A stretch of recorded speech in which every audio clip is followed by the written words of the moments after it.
Welcome to the Jeff Fitzgerald pregame show brought to you by Dr. Duke McHugh. Coach, before we look ahead to tonight's game, we've got to look back at that Neville game. For 3 quarters, your team played like I haven't seen a Ouachita team play in a long time, outscoring Neville in those 3 quarters. Ultimately, it was a loss, and we know that, but it was that first quarter. Let's focus on that for a few minutes. It looked like some rust from the bye week. It may have. Tell us about the first quarter. Man, there's no doubt we had a lot of rust to shake off coming off the bye week, and my starters didn't play a whole lot against Richwood. Obviously, we played one half of football.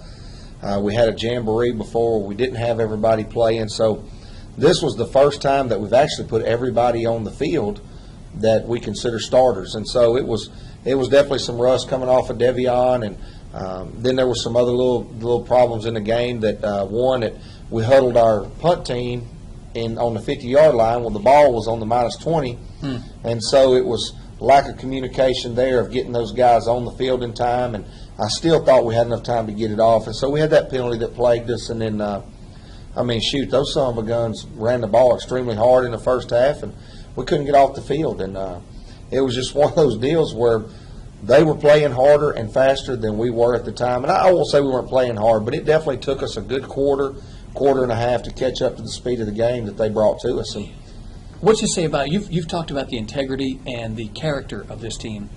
Usually when a team goes down 22-0 to the number 1 team in 4A and the reputation of Neville, a lot of people just lay down. This team did not. They didn't. I mean, they showed some heart. They showed some desire. Our guys played with a passion that I just can't describe and put into words. At the end of when the game was over, man, those dudes left it on their field. I'm talking, They were crying. They were completely exhausted.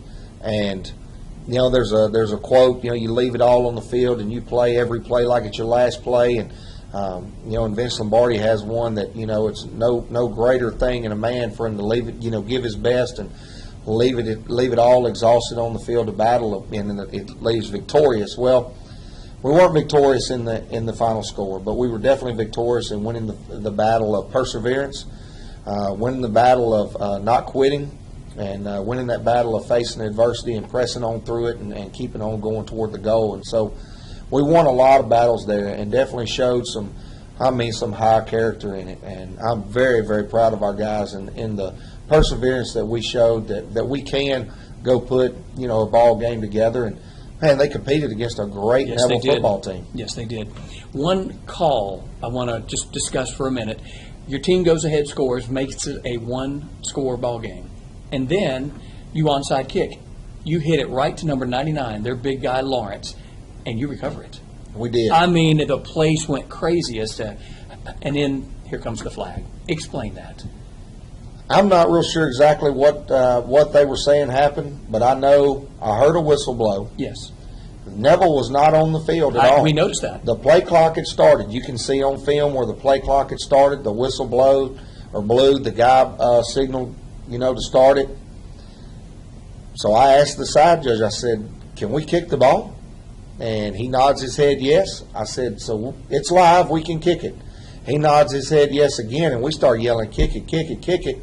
At that point in time, they're running on the field. We kick it. We recover it. I don't know. Well, I don't have an explanation for it other than they messed up big time. The official ruling was that the ball was not in play. That it wasn't, they had not signaled it to be ready. Wow. They had not blown it live or whatever. But those officials really messed up. I'm not going to hide it. Right. They messed it up. And it looked so good. Well, it was good. All right, you're 1-1 heading over to NorthWebster. We'll take a look at that when we come back with the Jeff Fitzgerald pregame show brought to you by Chick-fil-A. We'll be back right after this.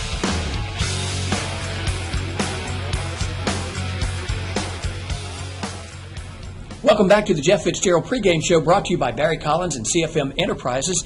Coach, tonight it's a brand new opponent. Ouachita's not played NorthWebster before. In fact, NorthWebster is a new school, the old Spring Hill High School.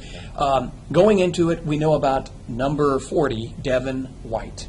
He is good offense. He is good on defense and a mean special teams returner. Tell us the stats and tell us more about Devin. I don't know his exact stats, but I know that when he touches the ball, there's a chance every time that he can take it the distance. I mean, he's a 10-600 meter guy. He's a state champion in the 100. So, I mean, he's got tremendous speed. And then you throw on that the dude's like 6'2", 250, 255. That's dangerous. It's a big prospect. That's very dangerous. And not a lot of people are aware of his special teams play, but that's probably one of the scariest points for us as coaches, and we're watching it. When he's going straight ahead, man, he is vicious. I mean, Kick away from number 40. No doubt. And that is our plan tonight, is to kick away from him. I mean, that's no secret. They know it. We know it. I mean, if you're going to kick to him, you better have some men ready to run down and make that tackle. Because, I mean, he's violent. And he's definitely an impact player. He's definitely a 5-star guy. I mean, he's a stud. NorthWebster is ranked number 3 in 3A. They're no pushover team by any means. They really beat Haynesville and Homer. Homer didn't even score on them. But it's more than just Devin White. They've got the quarterback, fullback. They've got speedy receivers. Tell us more about their offense. Well, they've got, Cameron Huff at quarterback. They also have Jalen Smith at running back. And both those two guys are great operators. I mean, Jalen, I think he's number 28. He's going to make you pay. If you decide that you're just going to key on Devin White, then he's going to make you pay. Right. Their quarterback does a really good job of play action. That's when they're going to hit you with the deep balls and things. And they're going to run it, and bore you to death running it. And then they're going to hit you a little play action, go deep.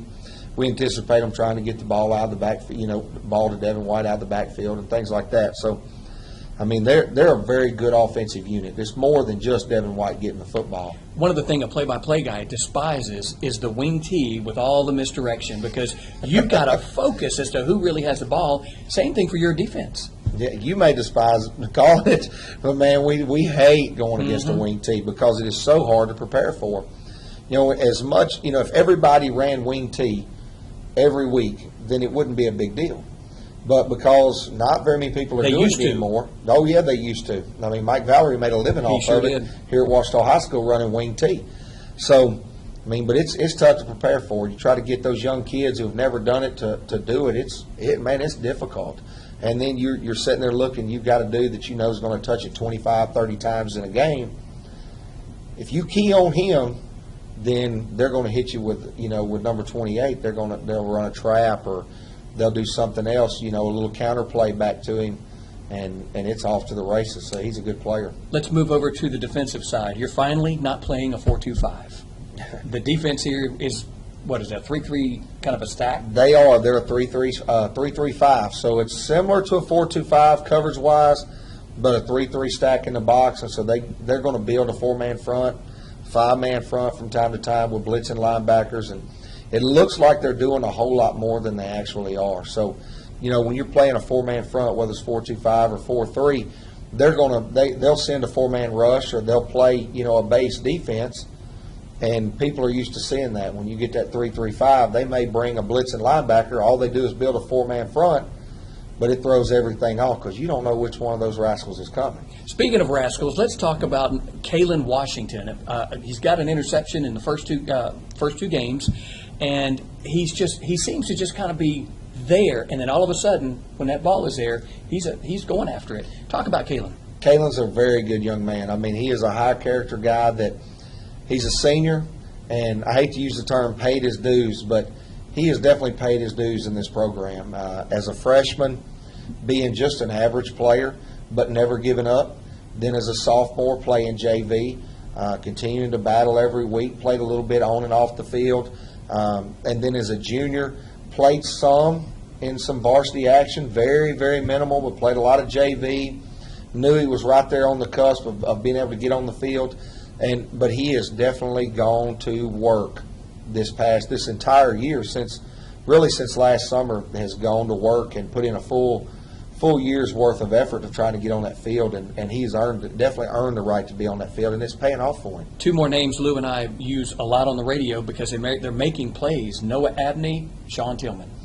Both those guys have developed and really matured over the past year, and they played some. They both started different games last year at defensive end, and this year they have definitely come around and become impact players on our defense. I mean, it was at one time we was a kind of a revolving door at defensive end a little bit. We had some young guys, we had some older guys that hadn't seen much playing time, and So they battled it out and kept each other honest. But, man, I'm extremely proud of those two guys because they have really battled and held each other accountable, and they're team players. And even though they're making plays, they're still team players. It's all about Washington. This is your first big road trip. Sometimes I've heard coaches say they think they're going to Six Flags the way they're acting, and other teams, they're focused and they're ready. How do you expect this team to travel tonight? I have no idea. I have no idea, but I hope that we are focused. You know, we have really good senior leadership. I think that showed in last week's game.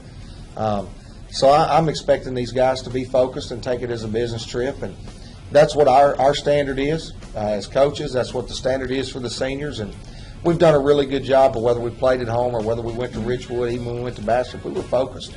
And we've been focused all week in practice, so I would expect nothing less on this road trip. Best of luck tonight as you take on NorthWebster. Thank you. You have been watching the Jeff Fitzgerald pregame show brought to you by RE/MAX Realtors, Slagle, Montgomery.